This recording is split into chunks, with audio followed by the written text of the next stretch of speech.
Alors c'est bon, donc nous prenons notre Bible. Nous allons prendre 3 textes que nous allons lire. Jérémie chapitre 15, verset 18. Ça c'est le premier texte que nous lisons. Pourquoi ma souffrance est-elle continuelle? Pourquoi ma plaie est-elle douloureuse et ne veut-elle pas se guérir? Serais-tu pour moi comme une source trompeuse, comme une eau dont on n'est pas sûr? Et nous rentrons dans Psaume 42 au verset 5. Pourquoi t'as battu mon âme et gémis-tu au-dedans de moi? Espère en Dieu, car je le louerai encore. Il est mon salut et mon Dieu. Et nous terminons par le psaume 109, verset 22. Je suis malheureux et indigent, et mon cœur est blessé au-dedans de moi. Voulez-vous prendre votre place? Voilà, comme promis, aujourd'hui, nous commençons cette série de messages ou d'enseignements sur la guérison des blessures intérieures. Donc je l'ai dit, vraiment, Dieu m'a mis cela à cœur. En principe, Dieu s'attend à ce que j'en parle de façon périodique, de temps en temps. Parce que je ne doute pas un seul instant que plusieurs d'entre vous ont déjà eu à suivre. Je ne sais pas, 1 fois, 2 fois plus, à vivre une guérison continuelle d'éventuelles blessures qui vous seraient infligées. Vous savez en effet que Jésus a dit, je suis venu afin que vous, mes brebis, vous ayez la vie et que vous l'ayez en abondance. Une vie abondante. C'est une vie d'épanouissement. Pour notre Seigneur, chacun est censé s'épanouir par la vie qu'il lui apporte. Cette vie, c'est une vie de paix. C'est une vie de joie. Peu importe les circonstances. Mais il y a une joie parfaite. Une telle assurance quant au lendemain, quant à l'avenir. Malheureusement, plusieurs millions de personnes marchent encore abattues au-dedans d'eux sans réellement vivre ce grand bénéfice de la vie éternelle que Jésus donne. Il y a comme une sorte de limite. Oui, on avance, mais quelque part, on est coincé. Bien souvent, quand ça ne marche pas, vous savez, on pense aux démons, aux esprits mauvais. Voilà pourquoi les gens courent par-ci, par-là pour chercher la délivrance. Il y en a qui pensent à la malédiction. Ou alors on se dit, est-ce que je ne suis pas victime des pactes qui ont été conclus, peut-être dans ma famille, des paroles? C'est ce qui expliquerait que je n'arrive pas à expérimenter cette paix profonde. C'est vrai que dans certains cas, oui, cela peut être peut-être la cause, mais il y a dans la vie de bien des personnes l'existence des blessures intérieures dans leur vie. Les blessures intérieures. Mais je crois que nous devons comprendre ce que c'est ces blessures intérieures. J'aime parler des synonymes parce que lorsqu'on prend des synonymes, on peut commencer déjà à comprendre. Parce que certains ne disent pas blessure intérieure, mais j'ai lu le livre de quelqu'un qui lui a écrit sur les blessures émotionnelles. On appelle ça blessures émotionnelles. Mais ces blessures, c'est aussi les blessures du cœur. Ces blessures du cœur, c'est aussi les blessures de l'âme. De l'âme. Et comme vous le savez, je viens encore le décrire, c'est que l'homme est composé de trois parties, trois entités. La première entité, c'est le corps, bien sûr. Le corps, le soma, le corps. C'est cette partie que nous voyons, c'est visible. Le corps qui peut aussi être blessé. Quand le corps est blessé, on verra des plaies, on verra des fractures, des meurtrissures au niveau du corps. Et on peut voir s'écouler le sang. Le corps est blessé. Mais nous voulons parler d'une deuxième partie qui est l'âme. L'âme. Vous savez, l'âme, c'est en fait ce cœur, le cœur invisible. Quand chaque fois la Bible parle, comme nous avons entendu David dire, « Mon cœur est blessé au-dedans de moi », il veut parler de l'âme. L'âme, je crois que nous insisterons beaucoup là-dessus, puisque l'âme, justement, c'est le centre des émotions. Vous voyez pourquoi quelqu'un a voulu parler de blessures émotionnelles? Parce que c'est justement au niveau de l'âme qu'on va sentir la joie. Avant que le visage ne puisse exprimer la joie par le rire, ainsi de suite, c'est d'abord l'âme qui a senti. C'est par l'âme que l'on va sentir la tristesse. Vous savez, c'est au niveau de l'âme qu'on arrive à sentir l'amour ou alors la haine. D'abord au niveau de l'âme. C'est pourquoi lorsque l'âme est blessée, alors il y aura perturbation au niveau des émotions, des sentiments. Il y aura de la tristesse, il y aura des pleurs. On va mener deuil. Parce que les sentiments sont troublés. Mais l'âme, c'est aussi le centre de la volonté. Vous savez, la volonté, c'est là qu'on décide. Et en parlant des décisions, vous savez que notre vie est faite de décisions, des décisions. Il y a une succession de décisions depuis le moment où vous êtes réveillé jusqu'au moment où vous irez dormir. Il y aura une succession de décisions. Et si vous êtes là aujourd'hui pour suivre, pour écouter, pour venir à ce culte, c'est que vous avez pris une décision. Et même peut-être pour vous, pour toi qui écoutes, peut-être au travers YouTube, avec ton téléphone, c'est une décision que tu as prise. Et les décisions, ce sont des choix que nous faisons dans la vie.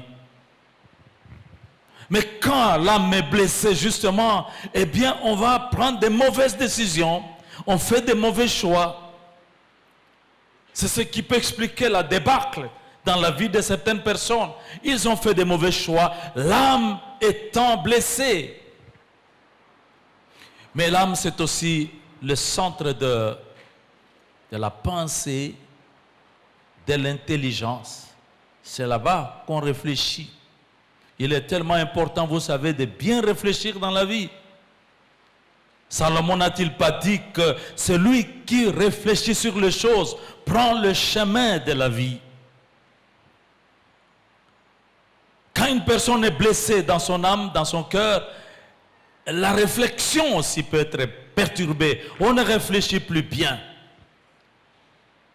On peut être rempli de pensées négatives dans sa vie, des pensées d'échec,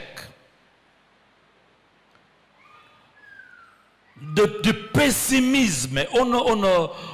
On est découragé, on pense que ça ne va pas marcher. On pense que aux choses mauvaises.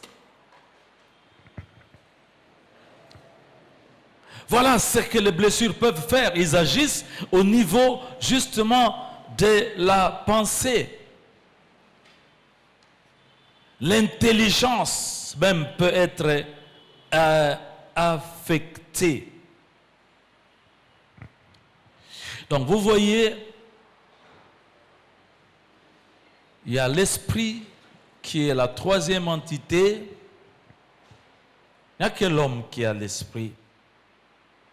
Parce que l'esprit, c'est cette entité, cette partie de l'homme qui lui permet de communiquer avec le monde spirituel, avec Dieu notamment. Vous voyez, vous êtes venus au culte ce matin pour adorer. Vous êtes là, vous écoutez. Mais vous voyez, nous sommes là. Nos chiens que nous aimons bien ne sont pas avec nous.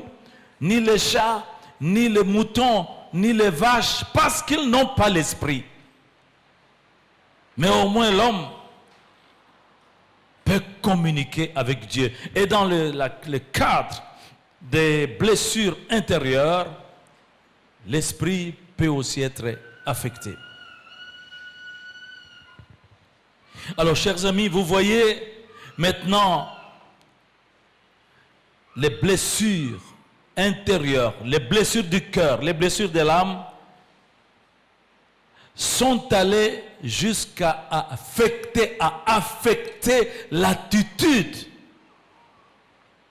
de certaines personnes, jusqu'à affecter leur langage. Écoutez le langage de certaines personnes, vous allez comprendre que ce sont des personnes blessées. Le caractère même d'une personne peut être affecté. On est arrivé jusqu'à la vie chrétienne dans l'église, mais il y a un trait de caractère, il y a des traits de caractère qui ne changent pas parce que il y a des blessures qui ne sont pas encore guéries. Cela va affecter la conduite, les comportements de certaines personnes. Même la santé mentale ou la santé physique peut en être affectée. Je vois l'histoire d'un homme déçu parce qu'il a perdu sa fiancée, la femme qu'il a aimée dans sa vie. Malheureusement, il a connu une déception. Quelqu'un d'autre a épousé cette femme.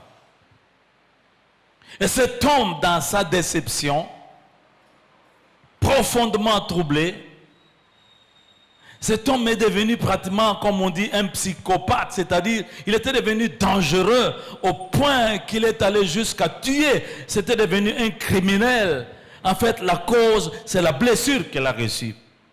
Vous voyez comment cela peut affecter jusqu'au comportement, à la conduite de quelqu'un. Alors, je sais donc, j'ai parlé de la définition, j'ai parlé des synonymes, mais je n'ai pas donné une définition. La définition que je peux donner aux blessures intérieures, ce sont des chocs. Ce sont des chocs reçus. Ce sont des offenses. On a été offensé. Ce sont des torts qu'on a subis et qui ont troublé la vie, toute une vie de quelqu'un. Alors, d'où viennent ces blessures du cœur? D'où viennent les blessures de l'âme? Les causes sont nombreuses, certes, beaucoup de causes, mais je voudrais les résumer. Je pense que toutes ces causes se résument en un mot, c'est-à-dire absence d'affection. Absence d'affection. Chaque personne qui naît dans ce monde et chaque personne qui vit dans ce monde a besoin de se sentir aimé. Chaque personne qui vit dans ce monde a besoin de se sentir considéré, valorisé. Et lorsqu'on ne vit pas ça, on est blessé en soi. C'est le rejet. qui est la grande cause des blessures, avec toutes les conséquences qu'elles entraînent. Il y a d'autres causes, certes, vous verrez, nous irons en profondeur au fur et à mesure que nous allons avancer. Les paroles, j'aime parler des paroles. Les paroles, vous savez, c'est vrai que la Bible dit la vie et la mort sont au pouvoir de la langue. C'est vrai, c'est bien pour vous, pour votre langue qui va, quand vous l'exercez bien, elle va vous apporter la vie ou la mort. Mais c'est aussi vrai pour la langue de quelqu'un d'autre sur votre vie. Parce que s'il est vrai que, comme dit la Bible, la parole du sage apporte la guérison, mais il y a des langues de certaines personnes qui apportent la mort, qui apportent la maladie. Ils blessent par leurs paroles. Et combien de personnes aujourd'hui ne sont-ils pas encore affectés dans leur cœur, dans leur vie, à cause des paroles, d'une parole entendue, d'une parole blessante. Les paroles, chers amis, les injustices vécues dans la vie, injustices vécues au niveau de la famille, c'est surtout là-bas, injustices vécues au niveau du milieu des études, injustices vécues au milieu professionnel. Cela a affecté peut-être quelqu'un encore aujourd'hui. Les injustices subies. Il y a les abus sexuels. Là aussi, nous en parlerons un peu plus profondément. Vous savez, les viols, que vous le vouliez ou non, qu'on le veuille ou non, une personne violée ne reste plus la même personne. Elle a besoin d'une guérison. D'une guérison. Dimanche passé, j'ai parlé de cette femme qui a été violée à l'est de notre pays.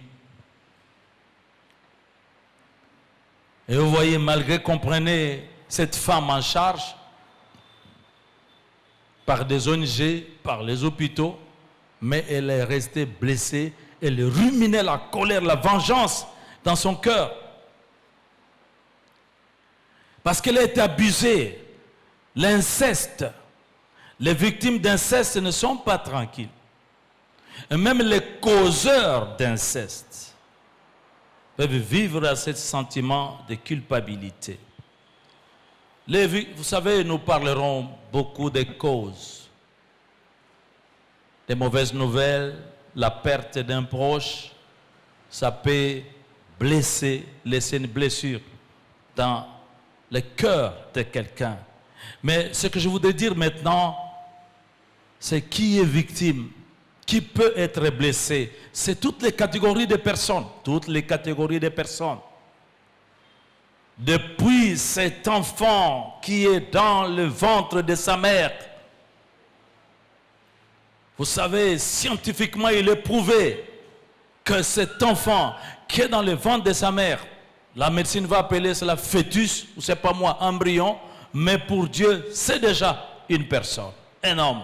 Il peut être affecté parce qu'à un certain âge, 20 semaines à peu près, il y a déjà le développement de l'ouïe, le cœur peut commencer déjà à battre. Et cet enfant-là est sensible. Il a été prouvé scientifiquement. Vous savez, on prend un bébé, disons même 1 mois, 2 mois. Ce bébé, quand il pleure, il a été prouvé que ce bébé réagit à la chanson que sa mère avait l'habitude de chanter, excusez-moi la répétition, pendant la grossesse. Quand il pleure, ou bien simplement pendant qu'il est là, maman se met à chanter, exécuter cette chanson-là, ou ces cantiques-là, le médecin prend un stéthoscope, il pose sur le cœur de l'enfant, on sent que le cœur de l'enfant commence à battre un peu plus fort, réaction à la chanson que maman chante. Et vous voyez, cet enfant qui est dans le ventre de sa mère, il est sensible à tout ce qui se passe dans la vie de sa mère et autour de sa mère. Je pense que certains ont suivi ce fameux film, Les Cris silencieux, n'est-ce pas? Les Cris silencieux, un film sur les avortements. Et on a montré comment cet embryon de 20 semaines réagit en train de pleurer dans le ventre de sa mère pendant qu'on est en train d'introduire des instruments, on est en train de broyer ses membres par l'avorteur. L'enfant est sensible. C'est pourquoi il faut prononcer des bonnes paroles sur l'enfant. Alors que la grossesse est encore là, tenez le ventre. Tenez votre ventre, ou bien papa, tenez le ventre de la maman. Parlez à cet enfant. Dites des choses, des caresses là. Je vous dis, il y a une âme là-dedans qui agit. Mais si par contre, il n'y a que des disputes, il n'y a que des bagarres, il n'y a que des projets d'avortement, eh bien, quand cet enfant va naître, cela se fera voir. Parce que ces enfants ont été privés de quelque chose, d'une affection dans le ventre de la maman. Et quand ils viennent dans la vie, ils sont difficiles. Difficiles, très capricieux. Pourquoi? Parce qu'ils essaient de récupérer une affection qu'ils n'ont pas trouvée alors qu'ils étaient encore dans le sein de leur maman. Mais il n'y a pas que cet enfant qui est dans le sein de sa mère. Mais il y a ce bébé qui naît, qui vient de naître. Vous savez, à la naissance. Du coup, vous voyez, eh bien, l'enfant doit être collé à sa maman pour téter. Il n'y a pas que la nourriture là, mais il y a l'affection. Mais combien d'enfants aussi n'ont pas eu ça, n'ont pas connu cela, n'ont même pas connu une mère. Ils n'ont pas été, comment dirais-je, allaités. Certains ont reçu le biberon, mais le biberon pas même de la main d'une mère, mais d'une autre femme. Et ça a des effets. Dieu n'a pas fait les choses ainsi. Alors il y a, qu'on le veuille ou non, un vide quelque part. Il y en a qui n'ont même pas connu un père, un papa. Mais cette affection, ça compte. Ça compte. Et quand l'enfant grandit aussi, est en train de grandir, il a besoin d'affection. Remarquez, pour nous les pédagogues, nous avons appris en pédagogie que l'enfant est le centre, veut être le centre du monde. Vous voyez la maison, l'enfant, c'est tout le plus petit. Vous voyez, ils aiment tout ce qu'ils font là-bas, comme gesticulation, tout ça. Ils veulent que tout le monde regarde, que tout le monde se concentre sur lui. On commente, ainsi de suite, alors l'enfant est content. Mais c'est ça, c'est une soif d'attention, qu'on fasse attention à lui. Qu'on commente, qu'on vienne le caresser. Mais il y a des enfants qui ont grandi sous un traitement dur. Traitement dur. Sans parler de toutes sortes d'injustices. On peut beau devenir adulte, mais si on n'a pas été guéri, ça se fera toujours sentir. Ça se fera toujours sentir. Ces enfants qui ont vu des scènes, qui ont vu des parents tout le temps se battre. Oh parents, ne soyez pas égoïstes s'il vous plaît dans tout ce que vous avez comme comportement. Quand vous avez des enfants, tenez compte des effets que cela va avoir sur les enfants.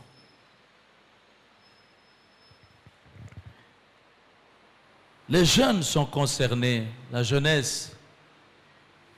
Si aujourd'hui certains jeunes sont rentrés dans la délinquance, dans une sorte de rébellion, c'est parce que certains ont eu l'impression qu'ils ont été abandonnés. Vous entendrez quelqu'un dire, vraiment je regrette, papa n'a pas payé mes études, mais il a préféré épouser des femmes à la place.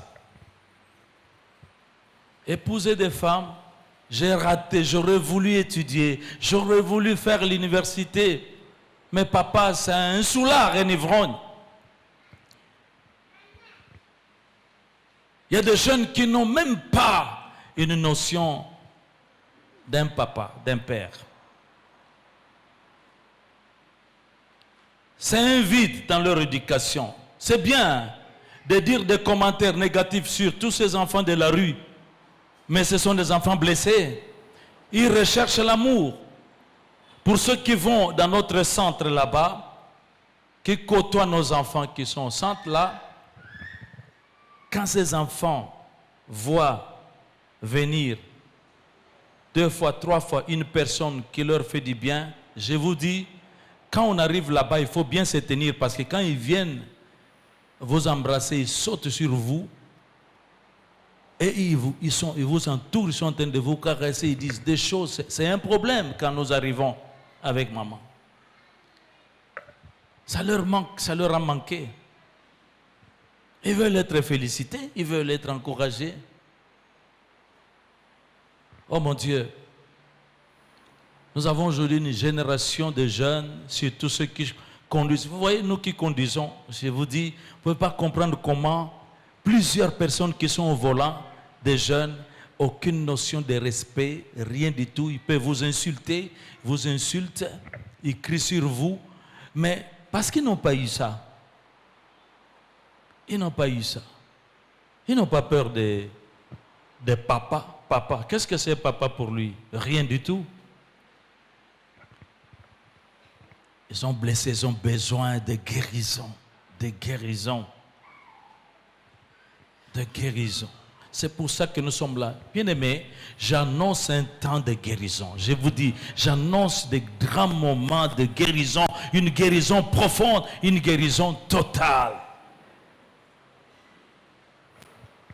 Des adultes, bien sûr, on est victime de blessures. Même quand on est déjà adulte, marié, parent. Mais je crois, j'ai toujours dit que dans la vie des couples, la grande cause des blessures, c'est l'infidélité de l'un des conjoints. Souvent, c'est l'homme, souvent. C'est déjà un problème. Et combien de gens, des femmes, ont rempli les églises, elles luttent dans leur cœur à cause de cette blessure. Et combien de divorcés? Et combien d'enfants divorcés? Combien d'enfants dédivorcés? Ce sont des blessures à traiter pour redonner la joie de vivre à de telles personnes. Et je sais que même pour les adultes, c'est à tous les niveaux. Nous avons parlé de ça, au niveau professionnel. Qu'il y ait des injustices parfois au niveau professionnel. Qu'il y ait des injustices au niveau des milieux académiques, des milieux scolaires.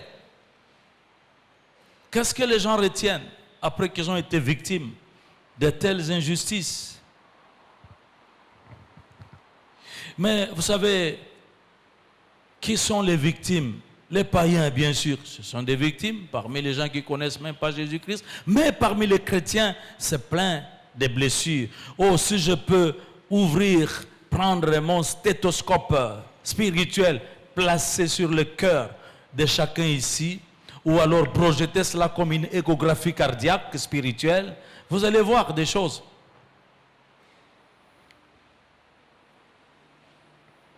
Il y a des gens qu'on a mis dans des chambres fermées de son cœur, de leur cœur, là, déclassés. Parmi les chrétiens, s'il vous plaît, parmi les riches, parmi les pauvres aussi. J'ai vu, nous en parlerons, parmi les serviteurs de Dieu, parmi les servants de Dieu, il y a des blessures. Parce que je n'oublierai jamais, lorsqu'on m'avait invité dans un atelier de délivrance pour parler aux hommes de Dieu, des pasteurs, des apôtres, des prophètes, des docteurs de la parole, des bishops. On m'a dit, cher Mbambi, parlez-nous un peu de ça. Et je vous dis, ce jour-là, on a vu des choses. Puis des grands hommes de Dieu roulés par terre. Il y a des choses, des blessures dans les cœurs, même de ceux qui servent Dieu. Vous savez, nous verrons cela, que ça affecte même le langage, même la prédication. Même la prédication. Vous verrez un pasteur, un prédicateur, toujours tellement dur, toujours en train de sanctionner. Rentrez un peu dans sa vie, vous allez voir qu'il y a un problème de blessure. Un problème de blessure. David, n'est-ce pas David qui a dit, mon cœur est blessé au-dedans de moi. Il a connu des blessures, David. Et que dire de l'apôtre Paul, cet homme par qui nous apprenons beaucoup de choses, l'apôtre Paul, qui parle de tout ce qu'il a connu comme épreuve, difficulté dans son ministère. Et puis, quand il énumère tout ça à la fin, il dit, oui, sans compter les soucis que me donnent les églises. J'ai vu un pasteur gémissant, pleurant. Non, son cœur a été transformé parce qu'on lui a dépouillé l'église par un collaborateur qui est parti avec les membres. Alors quand il pense à ce qu'il était pour ses collaborateurs, comment il s'est investi et puis tout d'un coup, paf, quelle trahison. Là aussi, chers amis, nous avons prêché, nous avons prié et il était tellement beau de voir la guérison que le Seigneur opérait dans le cœur même de ses serviteurs, de ses servantes. Alléluia. Et je crois que Dieu m'a envoyé aussi pour cela. Amen. Alors bien sûr, vous savez, dans tout cela, le problème, le vrai problème, c'est le cœur. Le cœur.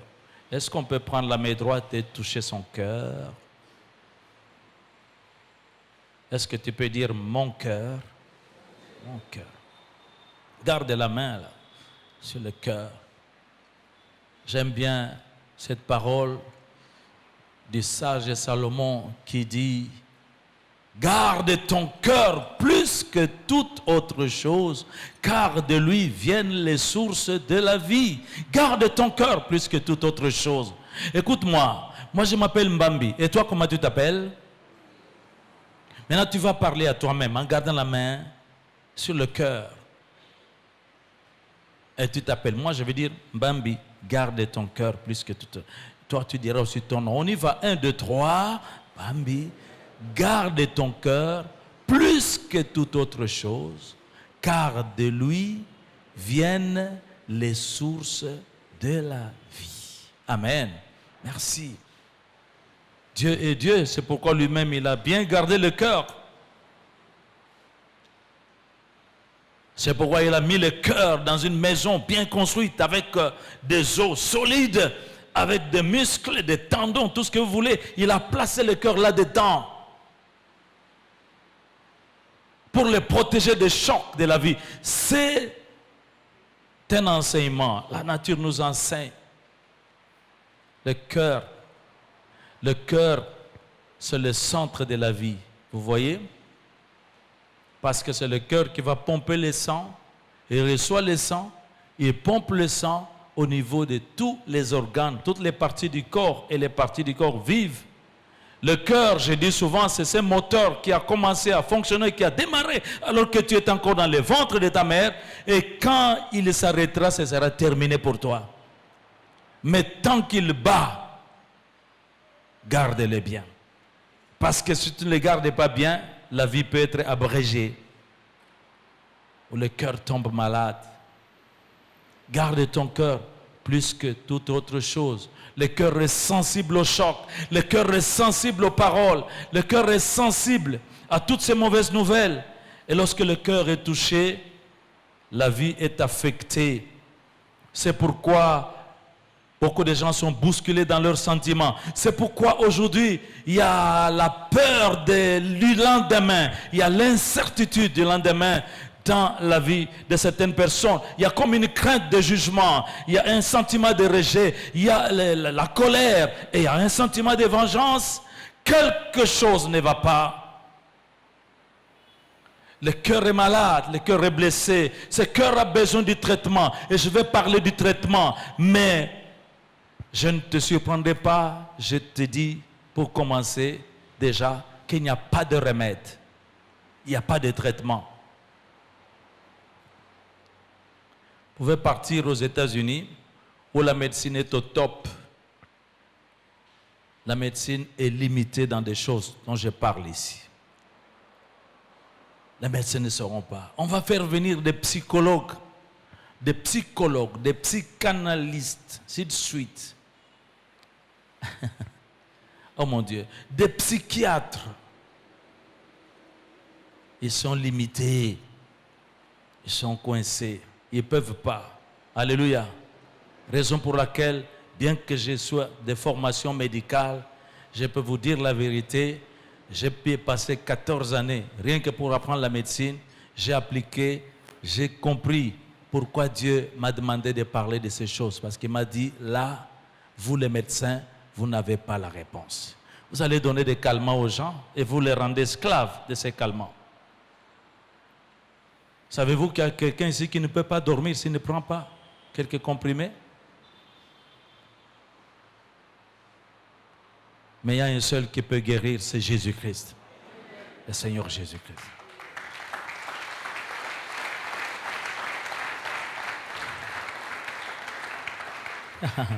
Lui seul peut le faire et il va le faire. Il vient avec sa parole. Écoutez comment il dit, que votre cœur ne se trouble point. Croyez en Dieu, croyez en moi. Alléluia. Les blessures sont venues voler la paix dont tu avais besoin. Mais Jésus dit, moi je vous laisse la paix, je vous donne ma paix, que votre cœur ne s'alarme point. Autrement dit, j'ai la réponse.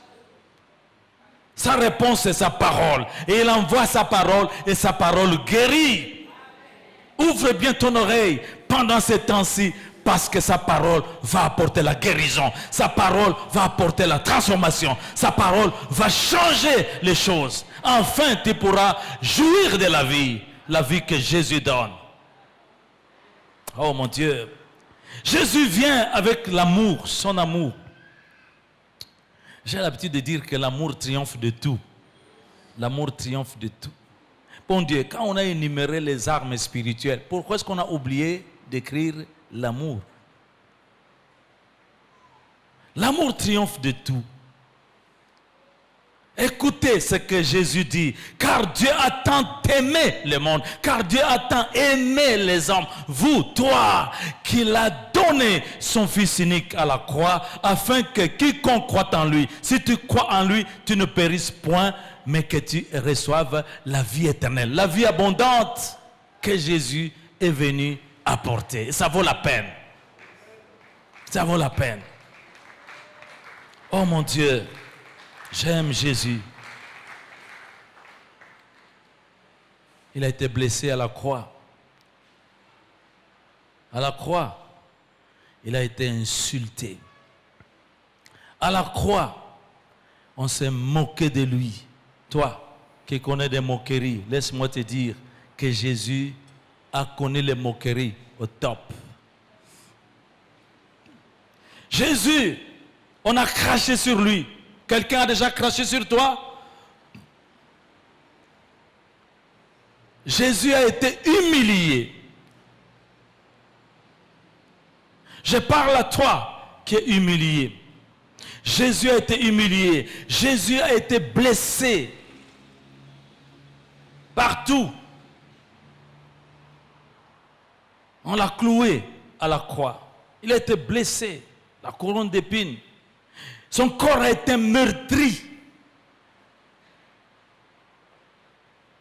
cela, parce que la Bible dit, mais il a été blessé pour nos péchés. Ce sont les péchés qui sont à la base des blessures du cœur.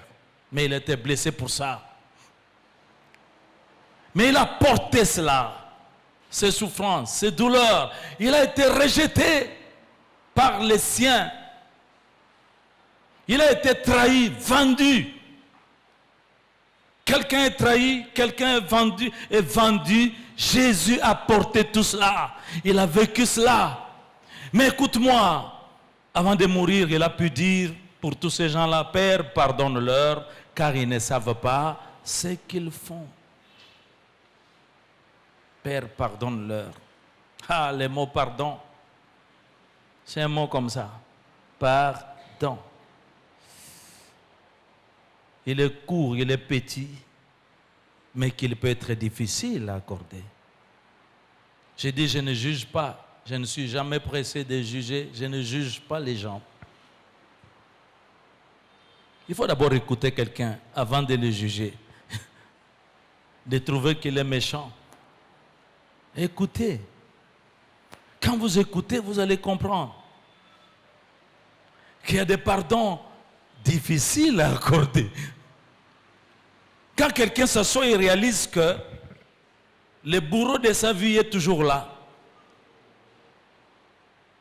et que moi, ma vie est gâchée par tel. Oui, pour certaines personnes, ce n'est pas facile.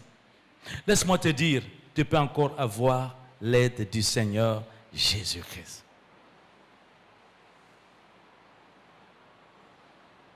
Tu veux, mais tu n'arrives pas.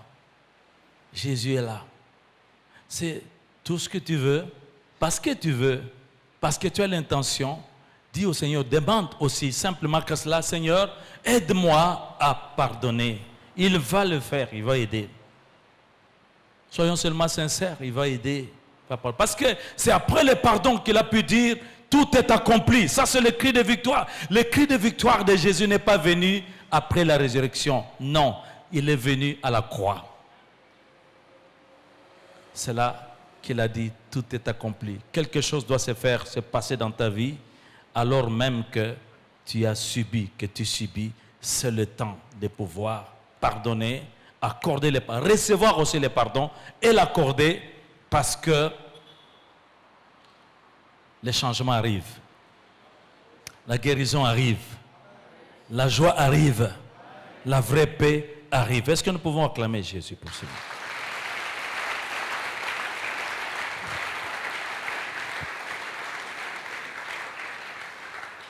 Vous savez, quand j'écoute je suis les informations, je vois, regardez ce monde. Vous savez que le monde ici ne pardonne pas. Ou le monde peut faire semblant de pardonner, mais le monde n'oublie pas. Le monde n'oublie pas. Vous savez qu'on appelle ça comment? La mémoire collective. Mémoire collective.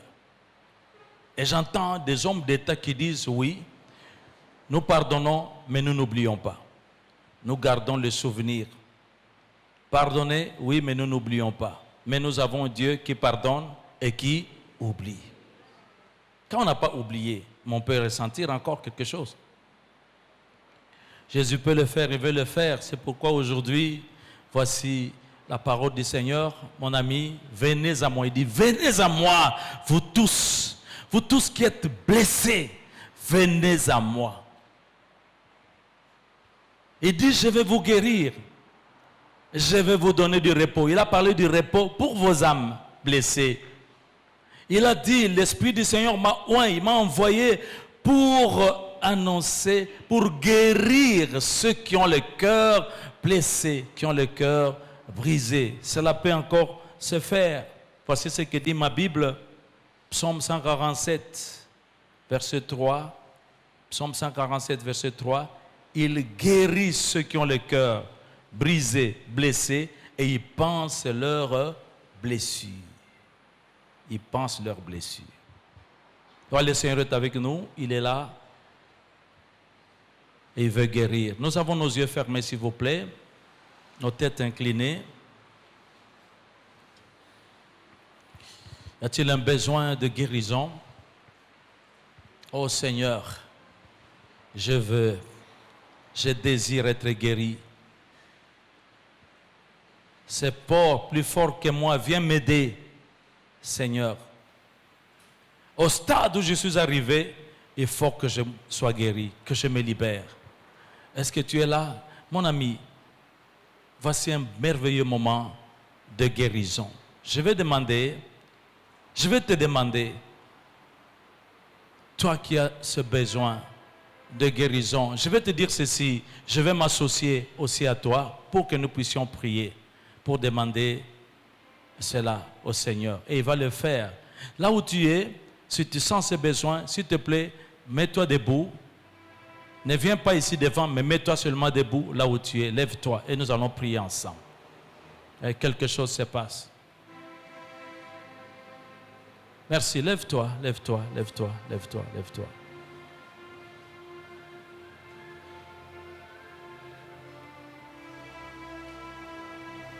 Le Saint-Esprit est en train d'agir, il est en train d'amener cette conviction, cette puissance de conviction dans ton cœur.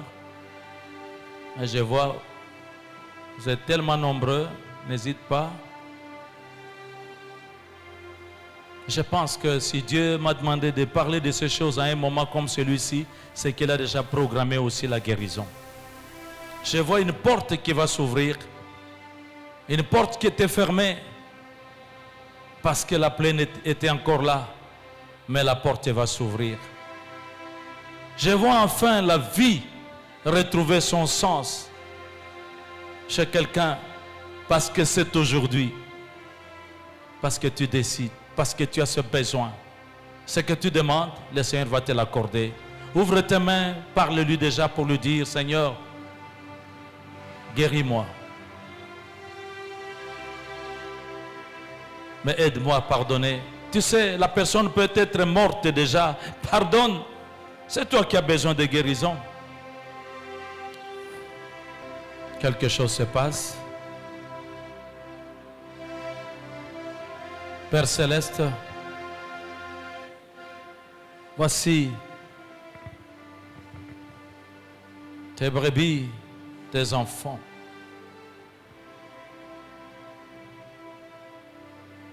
Seigneur, tu m'as envoyé avec cette parole parce que tu veux apporter une guérison, une grande guérison. Seigneur, guéris, et tends ta main guérie. Viens au secours, Seigneur, de cette personne qui veut pardonner. Avec toi, tout devient possible. Écoute ce pardon, Seigneur, que quelqu'un est en train d'accorder. Merci de le rendre capable aussi d'oublier, de rejeter tous les ressentiments après ce pardon. Seigneur, alors que quelqu'un est en train de dire guéris-moi, alors touche. Il n'y a que toi qui sais opérer dans ce cœur. Il n'y a que toi qui peux penser ces blessures, Seigneur. Merci pour la baume de ta parole. La pommade de ta parole, la parole du Saint-Esprit. Oh, quand tu guéris parfaitement, oh Seigneur. Seigneur, viens remettre la joie que le diable lui a volée. Fais pénétrer ta paix, Seigneur, dans le cœur de cette femme, de ce jeune homme. Ta paix, Seigneur, ta paix. Alléluia. Oh, il y a un avenir. Oh, tu sais, il y a des choses meilleures qui viennent. Parce que Dieu voit ton cœur. Un cœur guéri. Reçois cette guérison.